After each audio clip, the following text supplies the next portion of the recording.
Hola, ¿qué tal amigos de Proyecto Grado Cero, Universidad Nacional Autónoma de México? El día de hoy estamos con el profesor Manuel Alberto Cajas. Él es jefe del Departamento de Estudios Jurídicos de la Universidad ICESI, Cali, Colombia. Bienvenido, profesor. Muy buenos días, muchas gracias a ustedes por la invitación. Este, el día de hoy vamos a hablar de un poco de historia del derecho, de historia de la justicia constitucional, y en este caso me gustaría que nos platicara un poco la evolución del Tribunal Constitucional colombiano para conocerlo un poco más, ya que consideramos aquí en México que es uno de los más activos, de los que tiene mejores resoluciones actualmente de nivel constitucional. No sé si podría platicarnos un poco de ello, por favor. Precisamente, muchas gracias. Precisamente ayer en el evento que estábamos invitados acá por la Corte, planteábamos o hacíamos una reconstrucción historiográfica de la justicia constitucional colombiana. Es muy conocido el trabajo de la Corte Constitucional Colombiana luego de la Constitución de 1991, en especial desde el 92 que empieza a funcionar la Corte, pero lo que no es muy conocido afuera o fuera de Colombia es que la justicia constitucional colombiana al menos funcionó durante el siglo XX. De hecho, en 1910 la Corte Suprema de Justicia pasó de ser un tribunal de casación a también convertirse en un juez constitucional o con responsabilidades de juez constitucional. Desde 1910 una reforma constitucional estableció que cualquier ciudadano podía demandar las leyes ante la Corte Suprema cuando considerara que estas leyes eran inconstitucionales, que vulneraban la Constitución. Es decir, desde 1910 al menos podemos contar o podemos decir que hubo un tribunal que tuvo a su cargo la defensa de la Constitución en términos de juicio de constitucionalidad de las leyes, para decirlo en esos términos. Entonces, esta Corte Suprema ejerció ese control hasta 1991. En 1991 la Corte Constitucional se establece y sustituye a la Corte Suprema de Justicia. Intentos de crear la Corte Constitucional, ya estando en funcionamiento la Corte Suprema luego de 1910, hubo varios. Ayer lo decíamos, uno por ejemplo, en plena dictadura militar del general Rojas Pinilla hacia 1956, se creó una sala de negocios constitucionales dentro de la propia Corte Suprema de Justicia. En 1968 hay un proyecto de reforma constitucional que termina hundiéndose en el Congreso, que intenta crear una Corte Constitucional. Luego, en 1979, hay una reforma que fortalece el control constitucional de la Corte Suprema, que luego es declarada inconstitucional por la propia Corte. A finales de los 80, de nuevo, vuelve el debate sobre si debería haber una Corte Constitucional. Los argumentos para que no haya una Corte Constitucional son varios. Uno, que la Corte Suprema es un juez constitucional que técnicamente ha defendido la Constitución. Otro, que la Corte Suprema, el mecanismo de cómo está conformada, sus magistrados, su diseño institucional permite que la política no permee a los jueces o los magistrados, y que una Corte Constitucional tendría un origen más político. En fin, para no alargarme, en la constituyente del 90-91 vuelve a aparecer la idea de crear una Corte Constitucional.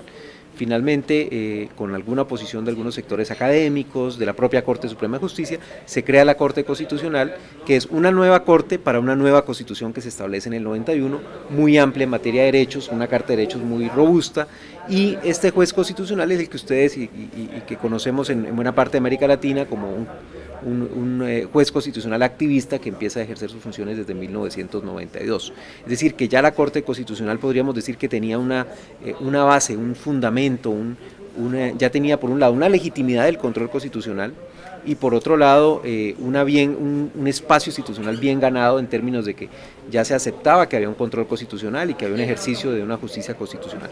Pero desde luego la Corte Constitucional rompe con buena parte de la tradición de la Corte Suprema de Justicia anterior y se convierte en un garante de los derechos fundamentales importante, con doctrinas muy interesantes que incluso se exportan en términos se exportan como por ejemplo la doctrina del Estado de Cosas Inconstitucional. En materia de derechos sociales es bien conocida su jurisprudencia, en fin.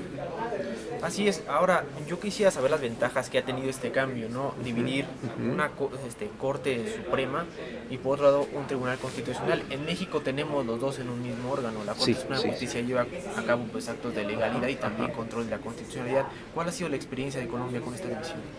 Pues la experiencia, desde mi opinión, ha sido positiva, pero creo que también hay varias cosas que hay que anotar ahí, no solamente haber creado la Corte Constitucional, sino también haber establecido un mecanismo judicial de defensa de los derechos fundamentales como la acción de tutela. Creo que esto también, digamos, fue una transformación tan importante como crear la propia Corte Constitucional, pero más aún yendo a un dato posiblemente más sociológico, la manera como se ha construido el tribunal en términos de sus magistrados auxiliares, de los propios magistrados titulares.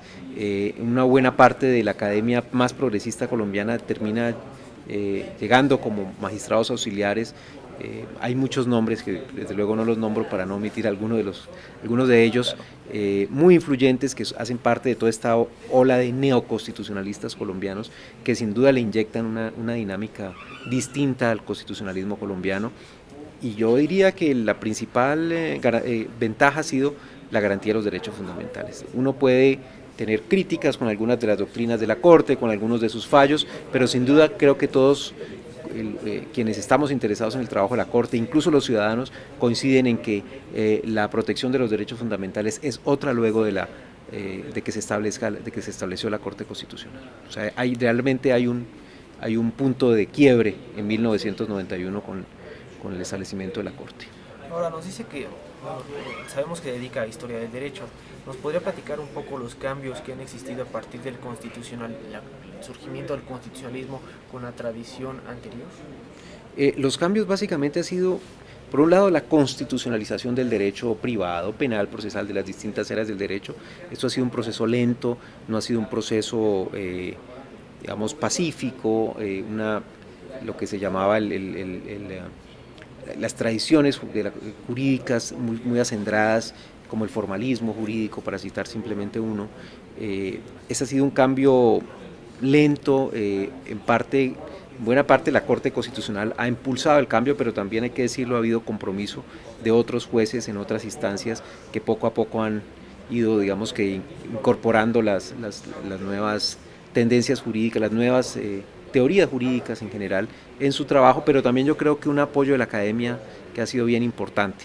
La formación en las facultades de Derecho, hay una tendencia al cambio desde hace al menos una década y media, desde luego también con sus reacciones, con sus retrocesos, pero creo que sí la Corte no solamente se ha producido un cambio en el constitucionalismo en términos de la producción de los jueces, sino también de la producción académica, de la producción intelectual y de la formación de los abogados.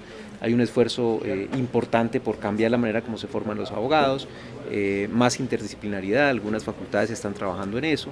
En fin, yo creo que la Corte ha posibilitado otra serie de transformaciones que no necesariamente pasan por el cambio en el constitucionalismo. Es decir, hay un panorama de cambios que podríamos ampliar o podemos irnos más allá del propio constitucionalismo. Y a partir de sus estudios de la historia del derecho, ¿consideraría que hay algún cambio, como algunos autores lo afirman, entre el constitucionalismo y el neoconstitucionalismo? Y si hay diferencias, ¿cuáles serían?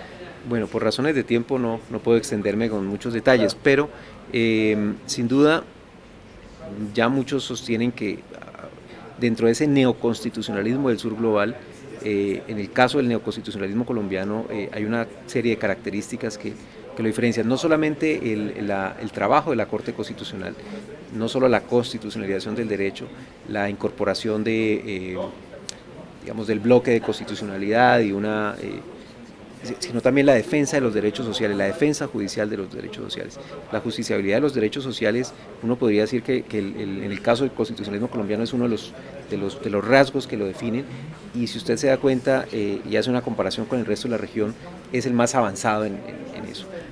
Otro aspecto importante de este neoconstitucionalismo del sur global y prácticamente un poco del brasilero, del colombiano, para citar algunos ejemplos, es el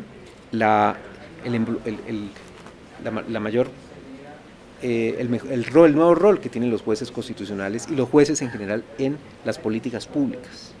Entonces muchos consideran que ese rol de los jueces constitucionales en las políticas públicas es un activismo judicial, pero ya varios estudios ponen de presente que también han contribuido al mejoramiento de la calidad de la vida de las personas, al bienestar de las personas, aunque desde luego hay todo un debate de las tensiones con la democracia, las tensiones que hay sobre la adecuada planeación. El caso en Colombia, por ejemplo, hay dos casos emblemáticos de ese neoconstitucionalismo a la colombiana, si queremos decirle de alguna manera, y es por un lado la política pública que traza y que establece la Corte Constitucional en materia de desplazamiento forzado, y la otra en materia de salud. con todas las críticas, con todos los puntos de vista sobre qué tan eficaces han sido una y otras intervenciones en política pública, pero creo yo que también es un rasgo que vale la pena que examinemos, y creo que estamos en un momento de análisis y de evaluación de estos nuevos roles de los jueces constitucionales. Claro, en nuestro programa llevamos a cabo el estudio de sentencias, es uno de los programas que tenemos, y hemos notado el activismo que tiene Colombia. Hemos tratado sentencias porque se hacen incluso más esclarecedoras que algunas de la Corte Interamericana. En este aspecto quiero preguntarle cuál ha sido la influencia de los derechos humanos de forma internacional y su recepción en Colombia.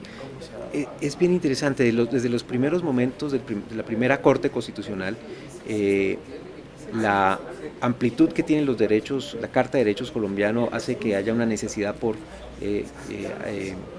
recurrir a interpretaciones frescas, distintas, y desde muy tempranamente la Corte adopta esta doctrina del bloque de constitucionalidad y digamos que aparecen las primeras sentencias que interpretan derechos, que resuelven casos con base en interpretaciones de tratados internacionales, en general de instrumentos internacionales.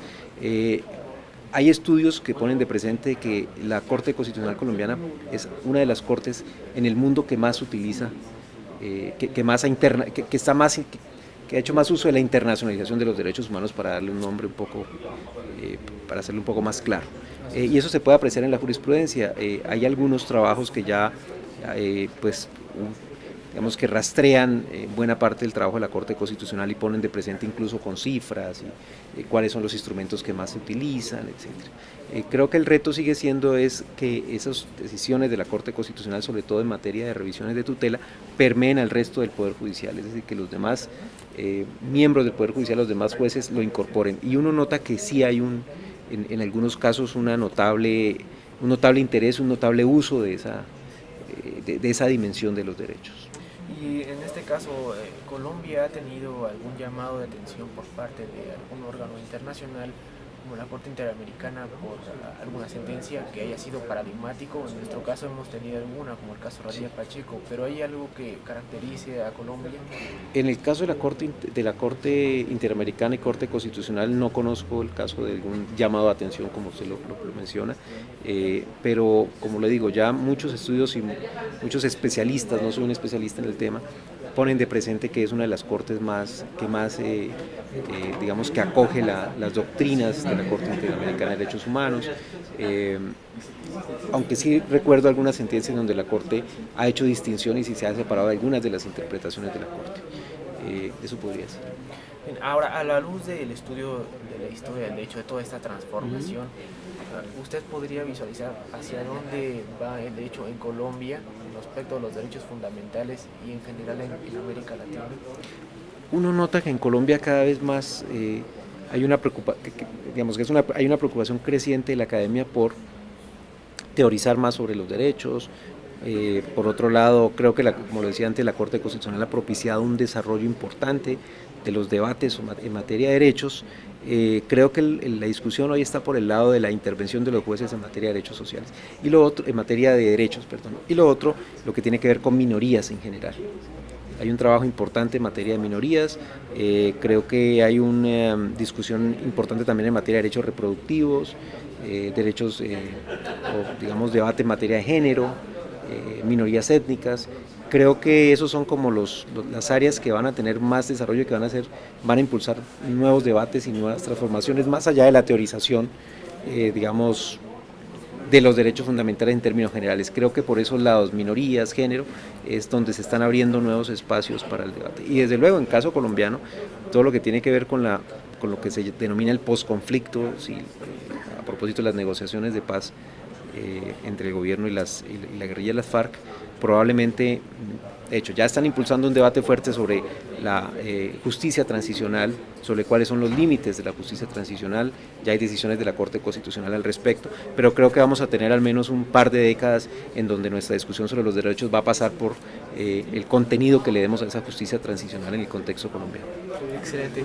Profesor, muchas gracias por esta entrevista. La hacemos a nombre del Proyecto Base de la UNAM, y sin duda esto va a ilustrar a muchos de nuestros seguidores que en general son abogados, para su conocimiento de un poco más del sistema constitucional colombiano que sin duda en México llama bastante la atención por reconocer los más progresistas y más activos, ¿no?, en el manejo de los derechos fundamentales. Nuevamente le agradezco y bueno, como amigos del Proyecto Lado Cero, nos estamos viendo hasta la próxima. Gracias. Muchas gracias por la invitación, muy gentil.